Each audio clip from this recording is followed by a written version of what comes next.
सुरक्षा की अपारंपरिक धारणा।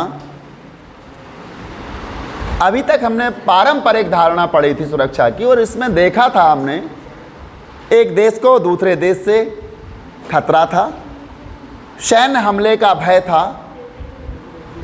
सुरक्षा की पारंपरिक धारणा के अंतर्गत हमने ये भी जाना विश्व को परमाणु हथियारों से, जैविक हथियारों से, रासायनिक हथियारों से, सैन्य शक्तियों से, सैन्य गुटों से, सैन्य षड्यंत्रों से काफ़ी खतरा था। हमने बाह्य सुरक्षा के साथ साथ आंतरिक सुरक्षा को भी जाना। आंतरिक विद्रोह, आंतरिक कलह, आंतरिक अशांति, हिंसा, इन सब चीज़ों को भी हमने देखा। और ये सभी सुरक्षा की जो धारणाएं थीं वो पारंपरिक धारणाएं थीं। अब नई जो धारणा है सुरक्षा की, उसको हम अपारंपरिक धारणा के नाम से जानते हैं। और इसका सीधा सीधा संबंध है ऐसे तथ्य जिनसे संपूर्ण विश्व का अस्तित्व खतरे में पड़ जाता है, उनसे सुरक्षा। अभी तक हम रासायनिक हथियार, परमाणु हथियार या फिर जैविक हथियारों से सुरक्षा की बात करते थे, लेकिन अब हमारा सबसे बड़ा शत्रु मानव जाति का सबसे बड़ा शत्रु है, उसकी हम बात करते हैं। और वो शत्रु आता है वैश्विक महामारियां, बर्ड फ्लू है, इन्फ्लुएंजा है, एड्स है, ये वैश्विक महामारियां। ग्लोबल वार्मिंग, जिसको हम वैश्विक ताप वृद्धि कहते हैं, ये भी मानव जाति का सबसे बड़ा शत्रु है।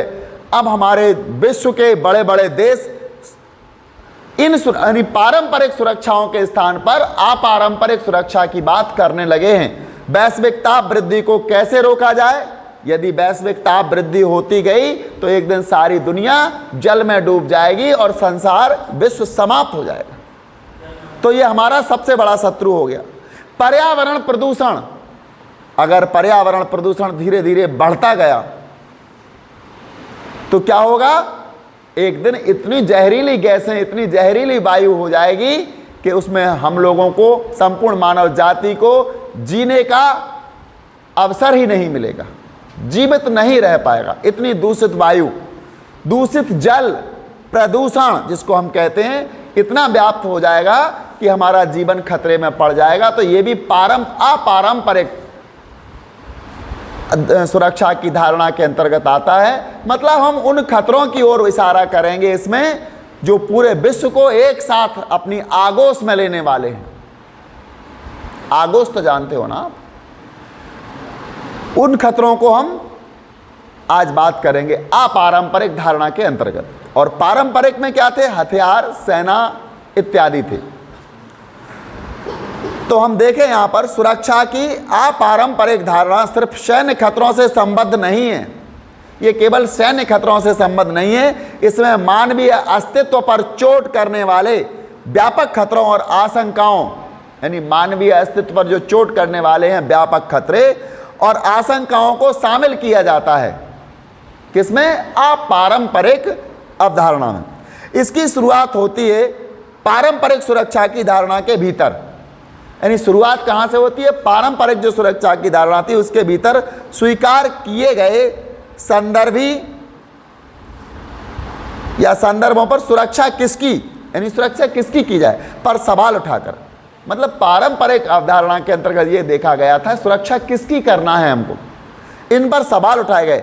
ऐसा करते हुए सुरक्षा के 3 और तत्वों, किन चीज़ों की सुरक्षा, किन खतरों से सुरक्षा और सुरक्षा के तरीके पर भी प्रश्न चिन्ह लगाया जाता है। यानी सुरक्षा किन चीज़ों की होना है, किन खतरों से हमें सुरक्षा करनी है, और आगे चल करके सुरक्षा के तरीके पर भी प्रश्न चिन्ह लगाया गया। सुरक्षा का तरीका क्या हो, किस तरीके से हमें सुरक्षा करनी है। जब हम संदर्भों की बात करते हैं तो हमारा आशय होता है सुरक्षा किसको चाहिए, सुरक्षा किसको चाहिए।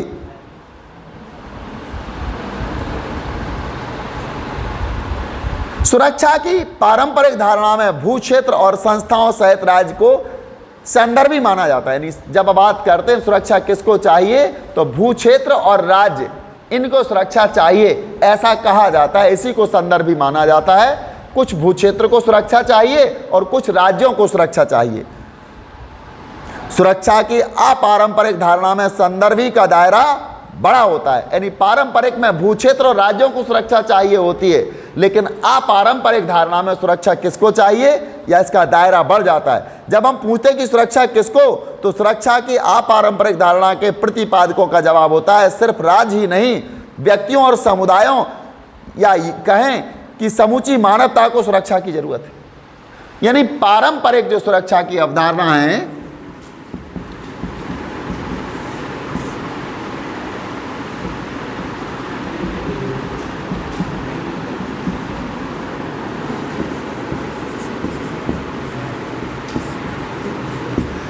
ये कहती है कुछ क्षेत्र और राज्यों को सुरक्षा चाहिए,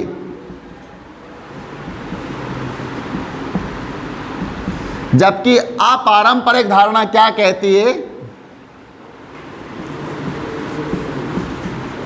सुरक्षा की अपारंपरिक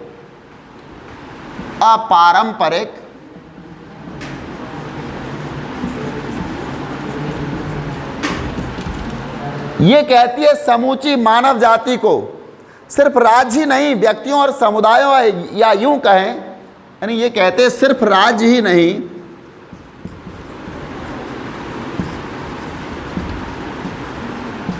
सिर्फ राज्य ही नहीं, व्यक्तियों और समुदायों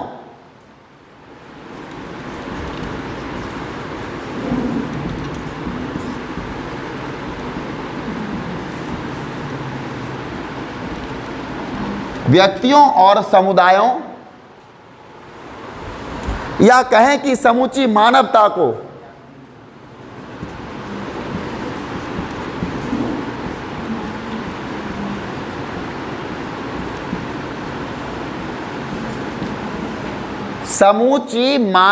को सुरक्षा की जरूरत है।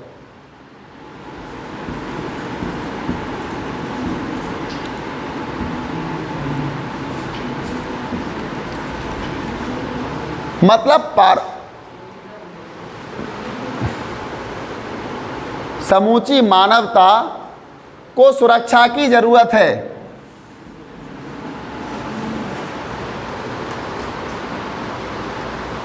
मतलब क्या है इसका, जो पारंपरिक धारणा थी सुरक्षा की वो व्यापक नहीं थी, संकुचित थी।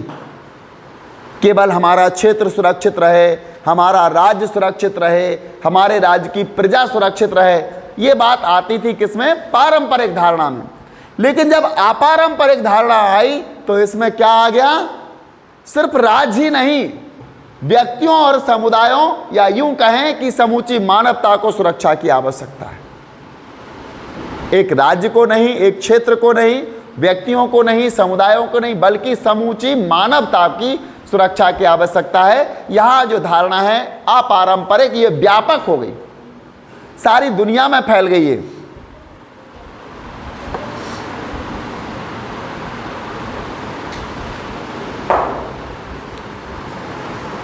इसको विश्व रक्षा कहा जाता है। क्या कहा जाता है, विश्व रक्षा।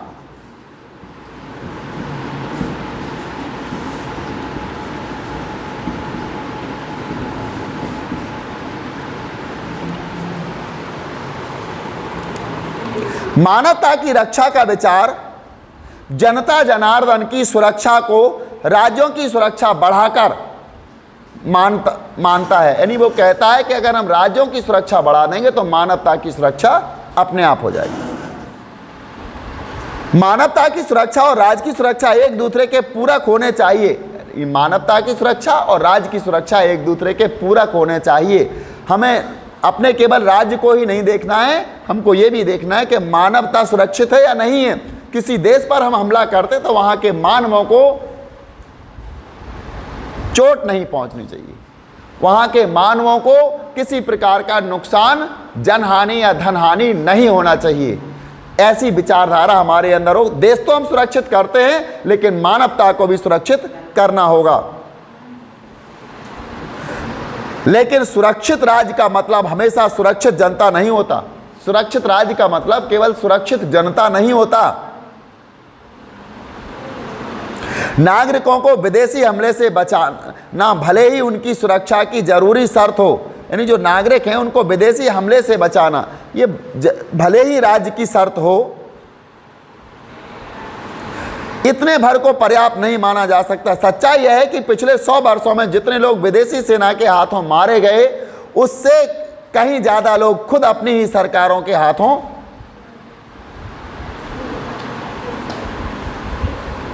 नष्ट होते रहे। मतलब जितने लोग, अगर देखा जाए पिछले 100 वर्षों में शत्रु सेना के द्वारा जितने लोग मारे गए, उससे कहीं ज़्यादा राज्य अपने कृत्यों के द्वारा, राज्य सरकारों के द्वारा हम उन लोगों को खोते रहे हैं।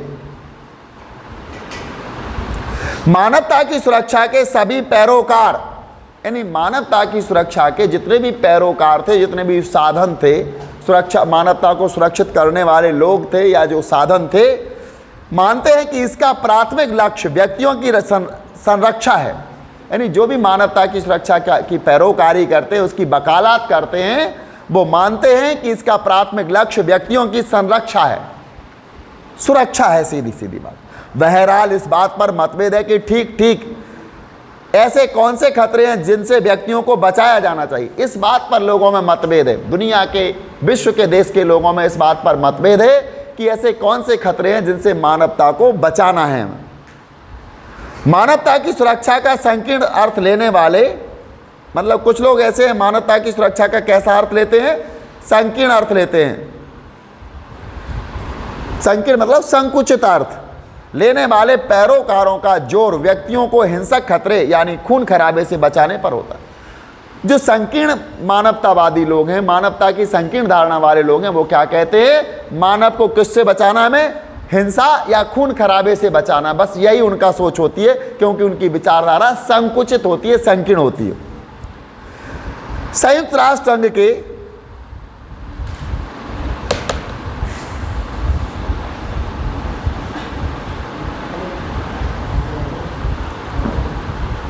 संयुक्त राष्ट्र संघ के भूतपूर्व महासचिव कोफी अन्नान के शब्दों में, यानी इस संयुक्त राष्ट्र संघ के जो भूतपूर्व महासचिव हैं का नाम था पहले कोफी अन्नान, और इनके शब्दों में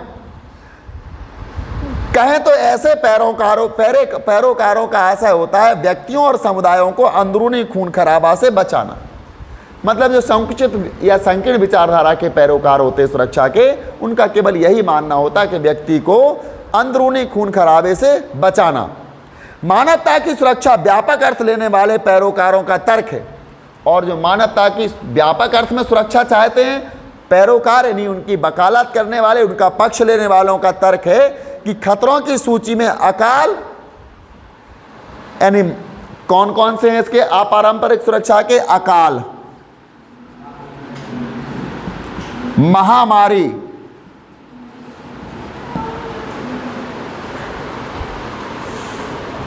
अकाल, महामारी और आपदाओं को भी शामिल किया जाना चाहिए। आपदाएं,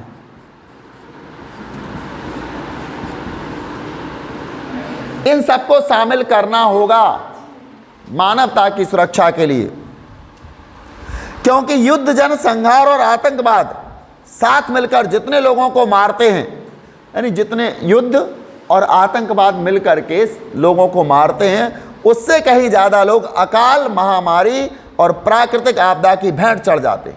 मतलब जितने लोग युद्ध में मारे जाते हैं या आतंकवाद के द्वारा मारे जाते हैं, उससे कहीं ज़्यादा लोग अकाल, महामारी या प्राकृतिक आपदा की भेंट चढ़ जाते हैं। कभी कभी लैंडस्लाइडिंग हो जाती है, हजारों लाखों लोग मर जाते हैं, भूकंप आ जाता है, कभी बाढ़ आ जाती है, कभी अकाल हो जाता है, पानी नहीं मिलता लोगों को पीने के लिए, मारे जाते हैं, कभी कोई महामारी फैल जाती है, लाखों लोग मारे जाते हैं। तो सैनिक और आतंकवाद की तुलना में ये ज़्यादा मरते हैं, तो हमें इनसे सुरक्षा देनी है, और यही अपारंपरिक अवधारणा या धारणा कहलाती है। मानवता की सुरक्षा के व्यापक अर्थ में आर्थिक सुरक्षा और मानवीय गरिमा की सुरक्षा को भी शामिल किया जाता है। आर्थिक सुरक्षा और मानवीय गरिमा की सुरक्षा को भी इसमें शामिल किया जाता है अपारंपरिक धारणा में। आर्थिक सुरक्षा का मतलब है लोगों को इस बात की गारंटी हो कि वो अपना जीवन यापन कर सकते हैं, अपनी दिनचर्या या अपनी आजीविका का भरण पालन पोषण कर सकते हैं, चला सकते हैं। तनिक अलग अंदाज में कहें तो मानवता की रक्षा के व्यापकतम नजरिए में जोर अभाव से मुक्ति और भय से मुक्ति पर दिया जाता है। अगर हम अलग अंदाज में मानवता की रक्षा की बात करें तो इसको व्यापकतम नजरिए में अगर इस पर जोर दें तो अभाव से मुक्ति और भय से मुक्ति पर दिया जाता है। किस पर जोर दिया जाता है इसमें? अभाव से मुक्ति और भय से मुक्ति। लोगों को किसी चीज का अभाव ना हो और भय ना होने किसी प्रकार का, वो भयभीत ना हो। विश्वव्यापी खतरे जैसे वैश्विक ताप वृद्धि, विश्वव्यापी खतरे, विश्वव्यापी खतरे जैसे वैश्विक ताप वृद्धि, इसको हम ग्लोबल वार्मिंग भी कहते हैं। वैश्विक ताप वृद्धि को क्या कहते हैं? ग्लोबल वार्मिंग भी कहते हैं।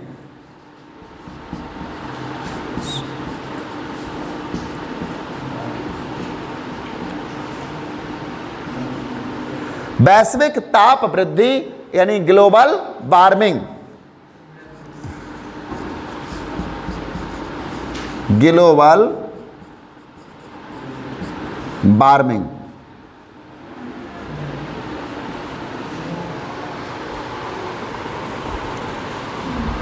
अंतरराष्ट्रीय आतंकवाद, दूसरी चीज क्या आती है?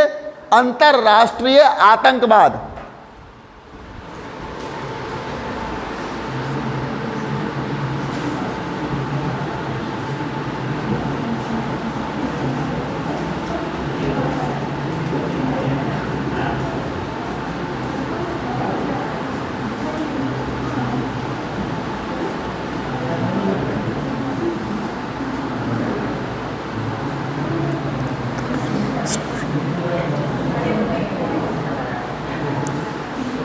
अंतरराष्ट्रीय आतंकवाद तथा एड्स,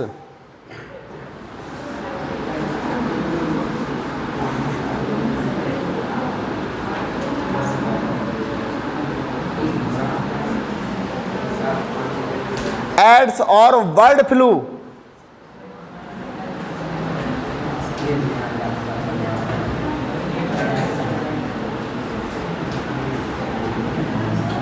ये भी एक संक्रामक बीमारी है जो जीवाणु जनित बीमारी होती है, एक दूसरे में फैल जाती है। जैसी महामारियों से भी हमें खतरा है। तो आज हम अपारंपरिक धारणा में क्या पढ़ रहे हैं? हम सेना की बात नहीं करेंगे, हम युद्धों की बात नहीं करेंगे, हम परमाणु हथियार, जैविक हथियार और रासायनिक हथियारों की बात नहीं करेंगे। हम बात करेंगे संपूर्ण मानव जाति को जिससे खतरा है उससे सुरक्षा की बात करेंगे। और इसमें सबसे पहले आ जाता है वैश्विक तापवृद्धि, जिसको ग्लोबल वार्मिंग, अंतरराष्ट्रीय आतंकवाद, एड्स तथा बर्ड फ्लू। ये विश्वव्यापी खतरे हैं, दुनिया को व्याप्त हो रहे हैं। ग्लोबल वार्मिंग का तो सीधा सीधा असर हमको देखने को मिल रहा है। जलवायु में परिवर्तन हो रहा है। जब बारिश होनी चाहिए तब बारिश नहीं होती है, जब नहीं होनी चाहिए तब बारिश हो जाती है, जब सर्दी पड़नी चाहिए तब सर्दी नहीं पड़ती है, जब गर्मी पड़नी चाहिए तब गर्मी नहीं है। ग्लोबल वार्मिंग का ही असर है। ताप जब वृद्धि होती जाएगी तो ध्रुवों की बर्फ पिघलेगी और बर्फ पिघल करके हमारे सागरों का जल स्तर बढ़ा देगी। और इस कारण धीरे धीरे यदि ऐसा ही बना रहा तो एक बार ध्रुव की बर्फ अगर पिघल के सागरों में आ गई तो जा करके पृथ्वी का जल स्तर बढ़ जाएगा और पृथ्वी पूरी जलमग्न हो जाएगी, मानव जाति नष्ट हो जाएगी।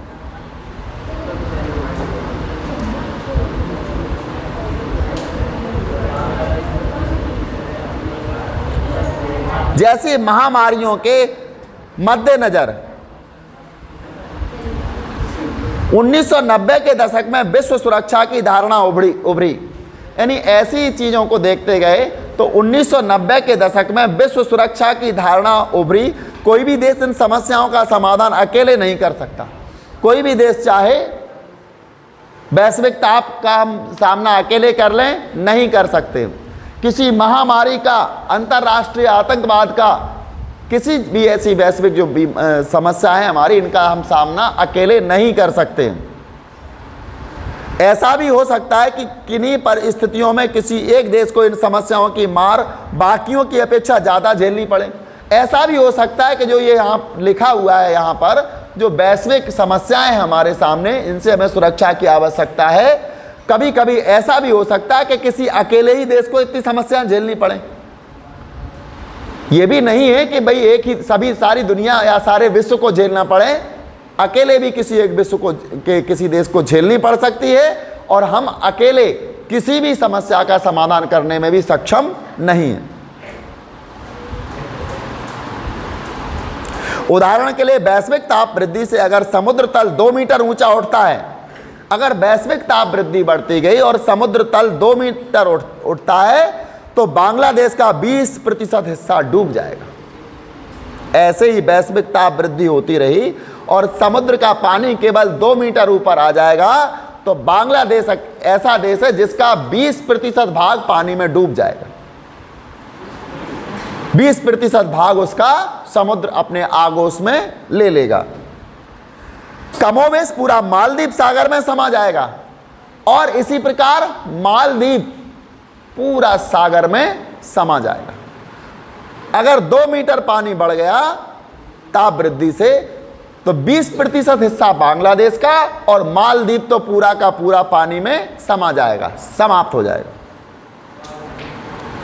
और थाईलैंड का 50% आबादी को खतरा पहुंचेगा और वहां की 50% आबादी समाप्त हो जाएगी।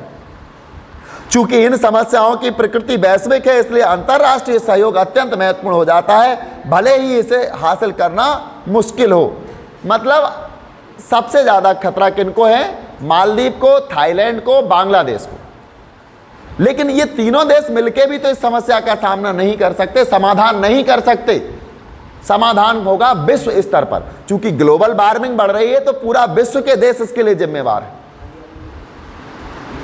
विश्व के देशों से, फैक्ट्रियों से उठने वाले कार्बन डाइऑक्साइड का धुआं है, विभिन्न प्रकार की गर्म गैसें जो हमारी वायुमंडल में मिलती जा रही हैं और जाकर के इस कारण ग्लोबल वार्मिंग बढ़ रही है। लेकिन सबसे पहले इसका खतरा मालदीव को, इसके बाद थाईलैंड को और बांग्लादेश को उठाना पड़ेगा। खतरे के नए स्रोत।